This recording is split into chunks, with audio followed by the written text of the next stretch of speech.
نفس کیا ہے؟ وہ دشمن جو حضرت انسان کے اندر پوشیدہ ہے۔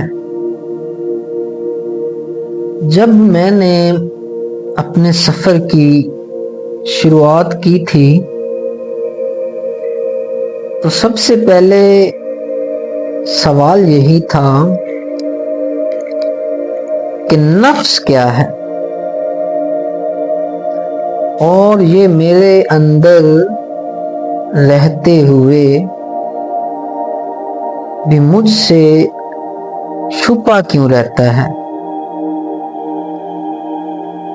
میں نے سنا تھا کہ انسان کا سب سے بڑا دشمن وہ ہے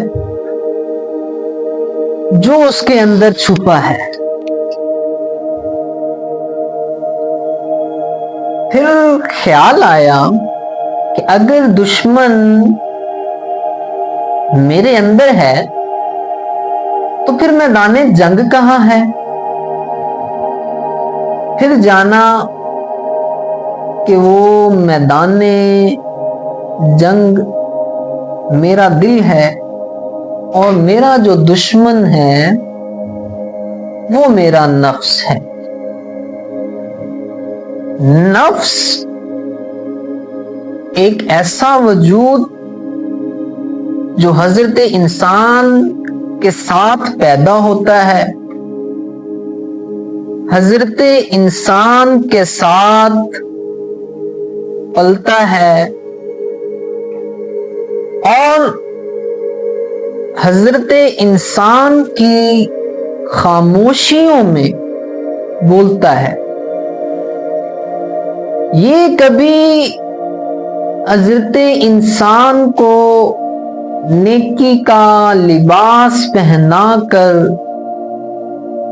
تکبر میں مبتلا کرتا ہے، اور کبھی گناہ کی تاریکی میں مبتلا کر کے کہتا ہے کوئی بات نہیں، ہم توبہ کر لیں گے۔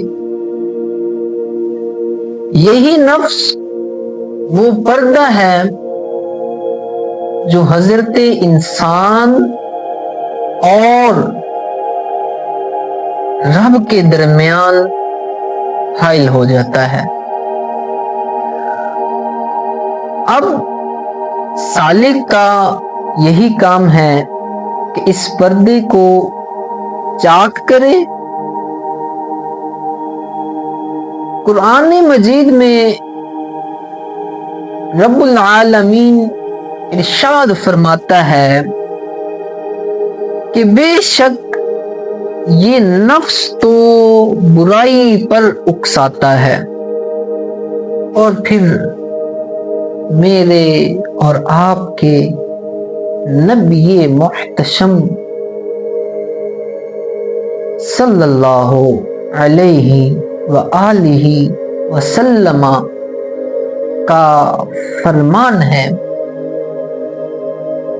حضرت انسان کا سب سے بڑا دشمن حضرت انسان کا وہ دشمن ہے جو اس کے پہلو میں ہے۔ تو سوچئے، جس دشمن کے ساتھ حضرت انسان صبح شام رہتا ہے، جس کے ساتھ سوتا ہے، جاگتا ہے، کھاتا ہے، پیتا ہے، اگر وہی دشمن بن جائے تو حضرت انسان خود سے کہاں بھاگے گا؟ سالک جب اپنے نفس کے خلاف پہلا قدم اٹھاتا ہے تو پوری کائنات اس کے خلاف ہو جاتی ہے، خواہشات چیختی ہیں، آرزویں روتی ہیں، اور شیطان تالیاں بجاتا ہے کہ دیکھو یہ حضرت انسان اپنے اندر کی جنگ ہار جائے گا، مگر جس کے دل میں خدا کا نام زندہ ہو وہ جانتا ہے کہ یہ جنگ تلوار سے نہیں صبر سے جیتی جاتی ہے۔ نفس کی پہچان کے بغیر کوئی سالک منزل تک پہنچ نہیں سکتا،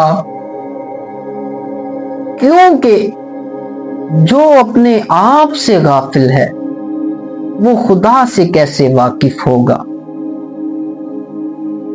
اپنے نفس کو پہچاننا خود کو پہچاننے کا پہلا زینہ ہے، اور جو اپنے آپ کو پہچان لیتا ہے وہ رب کو پہچان لیتا ہے۔ کیا فرماتے ہیں آپ کے اور میرے نبی محتشم صلی اللہ علیہ وآلہ وسلم، من عرف نفسہ فقد عرف ربہ، کہ جس نے اپنے نفس کو پہچان لیا اس نے اپنے رب کو پہچان لیا۔ یاد رکھیں، نفس کبھی نہیں مرتا، یہ صرف قابو میں آتا ہے۔ یہ ہمیشہ حضرت انسان کو جھکانے کی کوشش میں رہتا ہے، مگر سالک وہ ہے جو اپنے نفس کو جھکا لے۔ یہی مجاہدہ ہے، یہی سلوک کا دروازہ ہے۔ اور جب یہ نفس خاموش ہو جاتا ہے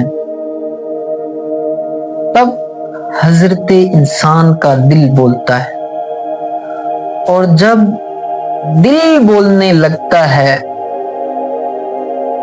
تو حضرت انسان کی جو سماعت ہے وہ یہ کرتی ہے کہ خدا کیا کہنا چاہتا ہے، خدا کیا کہتا ہے۔ حضرت انسان کو پھر خدا کی آواز سنائی دیتی ہے۔ یہی پہلا زینہ ہے، اسی کو سالک فنا کی ابتدا کہتا ہے۔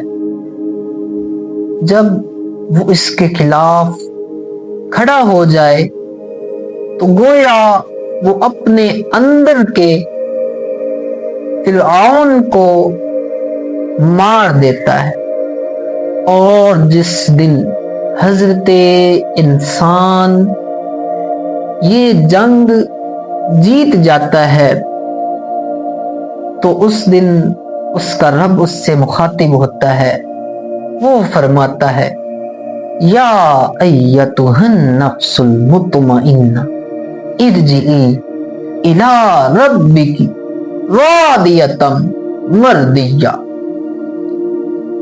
یہ وہ لمحہ ہے جہاں فنا بقا میں بدلتی ہے اور حضرت انسان میں سے نکل کر ہو میں داخل ہوتا ہے۔